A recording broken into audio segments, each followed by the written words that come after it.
விடுதலை புலிகளின் உளவு பிரிவு சந்தேக நபரை விடுதலை செய்த நீதிபதி இளஞ்செழியன். முல்லைத்தீவு சட்டத்தரணிகளின் பணி புறக்கணிப்பு நிறைவு. தொடரும் இஸ்ரேல் காசா மோதல்கள், இலங்கைக்கு பாதகமான நிலை.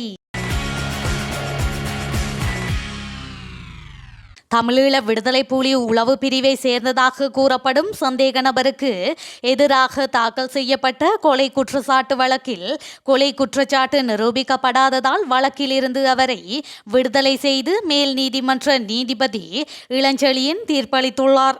2006ஆம் ஆண்டு ஆடி மாதம் செட்டிக்குளம் பகுதியில் எரிந்த நிலையில் சடலம் ஒன்று கண்டுபிடிக்கப்பட்டுள்ளது.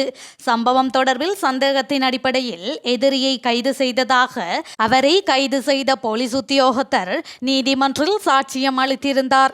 எனினும் கொலையுடன் நேரடியாக தொடர்பு படுத்தி எந்தவொரு சான்று பொருட்களும் கைப்பற்றப்படவில்லை என போலீஸ் உத்தியோகத்தர் மேலும் சாட்சியம் அளித்துள்ளார். இதேவேளை குறித்த உயிரிழப்பு துப்பாக்கி பிரயோகத்தால் ஏற்பட்ட மரணம் என வைத்திய கலாநிதி சாட்சியம் அளித்தார். என்றபோதும் தான் இக்கொலையை செய்யவில்லை என எதிரி நீதிபதி முன்னிலையில் சாட்சியம் அளித்துள்ளார். இதனையடுத்து கொலை குற்றச்சாட்டு நிரூபிக்கப்படவில்லை என தீர்ப்பளித்த நீதிபதி இளஞ்செழியன் எதிரியை கொலை வழக்கிலிருந்து விடுதலை செய்தார்.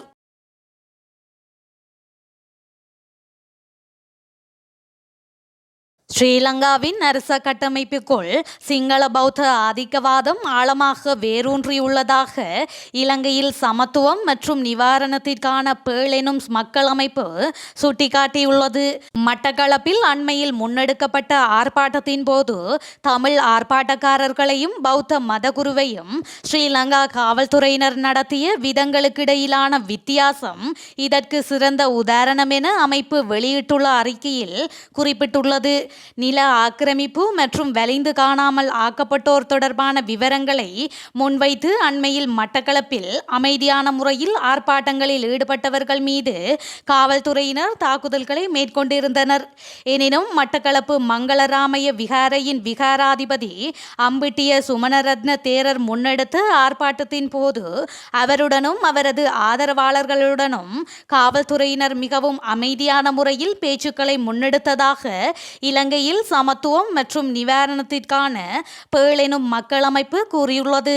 அத்துடன் தமிழர்களுக்கு எதிரான ஸ்ரீலங்கா காவல்துறையினரின் ஈவிரக்கமற்ற தாக்குதல்கள் பல வருடங்களாக தொடர்ந்து வருவதாகவும் அந்த அமைப்பு சுட்டிக்காட்டியுள்ளது.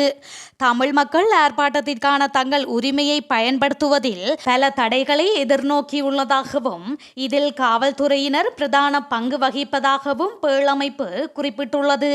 இந்த நிலையில் தமிழ் மக்களின் கருத்து சுதந்திரம் மற்றும் அமைதியான முறையில் ஒன்று கூடும் உரிமை ஆகியவற்றினை இலங்கை தொடர்ந்தும் ஒடுக்குவதற்கு எதிராக சர்வதேச சமூகம் குரல் கொடுக்க வேண்டும் எனவும் அந்த அமைப்பு கோரியுள்ளமை குறிப்பிடத்தக்கது.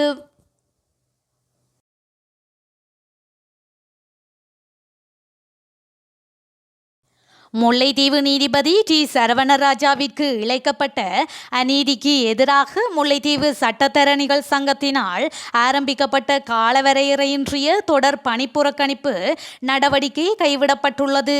எனினும் முல்லைத்தீவு சட்டத்தரணிகள் தமது எதிர்ப்பை வெளிப்படுத்தும் வகையில் கருப்பு முகக்கவசம் அணிந்தவாறு பணியில் ஈடுபட்டுள்ளனர்.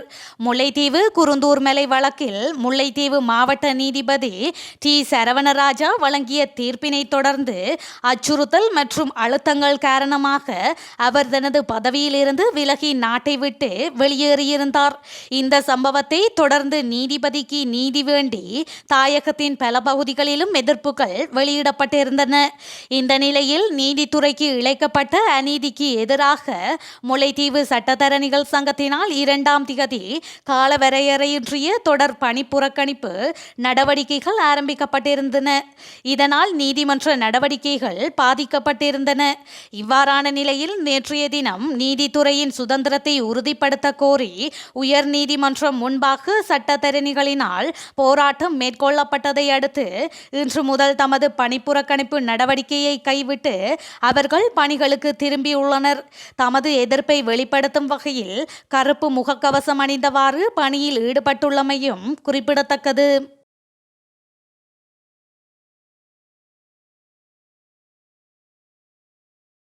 சீன ஆய்வு கப்பலான ஷயான் 6க்கு இலங்கையில் நங்கூரமிட அனுமதி வழங்கப்பட்டுள்ளதாக வெளிவிவகார அமைச்சர் அலி ஜப்ரி தெரிவித்துள்ளார்.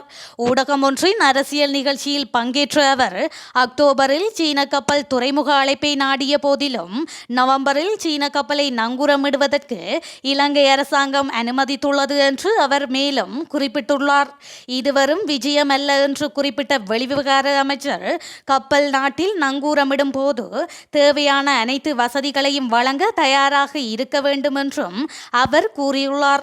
இலங்கையின் உள் விவகாரங்களை கருத்தில் கொண்டே கப்பலை நங்கூரமிடுவதற்கு சீனாவுக்கு திகதி ஒதுக்கப்பட்டுள்ளது என்றும் அவர் தெரிவித்துள்ளார். அத்துடன் சீனாவுடனான இலங்கையின் இருதரப்பு உறவுகள் மிகவும் முக்கியத்துவம் வாய்ந்தவை என்பதை அமைச்சர் வலியுறுத்தியுள்ளார். இதற்கிடையில் குறித்த கப்பல் தொடர்பில் இந்தியாவின் பாதுகாப்பு கவலைகள் சட்டபூர்வமானவை என்றும் அவர் எடுத்துரைத்துள்ளார். இலங்கை வரும் சீன கப்பலான ஷயான் 6 தேசிய நீர்வள ஆராய்ச்சி மற்றும் மேம்பாட்டு நிறுவனத்துடன் இணைந்து ஆராய்ச்சி மேற்கொள்ளும் என்றும் எதிர்பார்க்கப்படுகின்றது.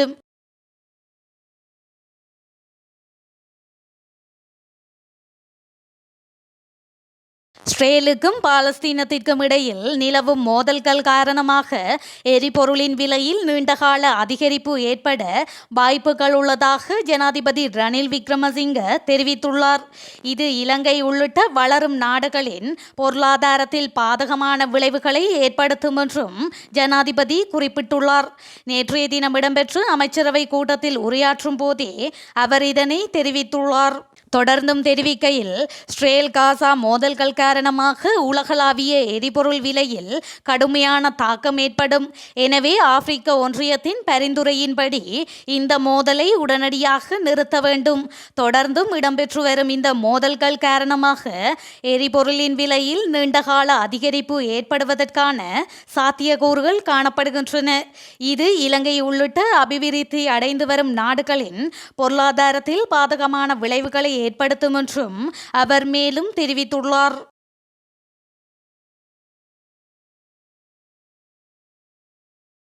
முன்னெச்சரிக்கை எதுவுமின்றி பாலஸ்தீன குடிமக்களின் வசிப்பிடங்கள் மீது தாக்குதல் நடத்தினால் பதிலடி நடவடிக்கையாக பணைய கைதிகளாக பிடித்து வைத்துள்ள இஸ்ரேலியர்களை தூக்கிலிடுவோம் என ஹமாஸ் அமைப்பு இஸ்ரேலை கடுமையாக எச்சரித்துள்ளது.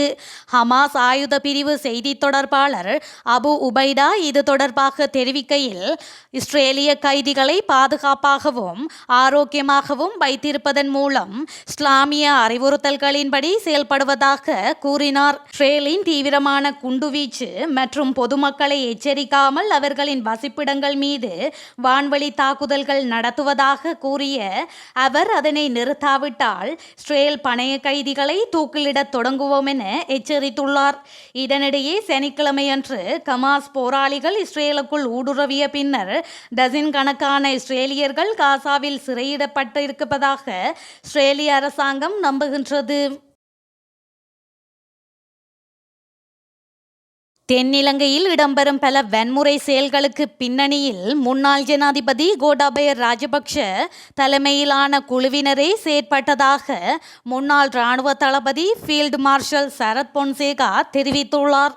இணைய சேனலுடன் கலந்துரையாடல் ஒன்றில் கலந்து கொண்ட அவர், இராணுவ புலனாய்வு உறுப்பினர்கள் பொதுவாக இது தொடர்பில் குற்றம் சுமத்தக்கூடாது என குறிப்பிட்டுள்ளார். தான் இராணுவ தளபதியாக செயற்பட்ட போது கொழும்பில் சில நடவடிக்கைகளுக்கு நேரடியாக உத்தரவு வழங்கவில்லை எனவும் அப்போதைய பாதுகாப்பு செயலாளர் கோட்டாபய ராஜபக்ஷவே வழங்கியதாகவும் தெரிவித்துள்ளார். தற்போதைய அரச புலனாய்வு பிரிவின் தலைவரான மேஜர் ஜெனரல் சுரேஷ் சாலேயும் சம்பந்தப்பட்ட குழுவில் இடம்பெற்றிருந்ததாக பொன்சேகா மேலும் வெளிப்படுத்தியுள்ளார்.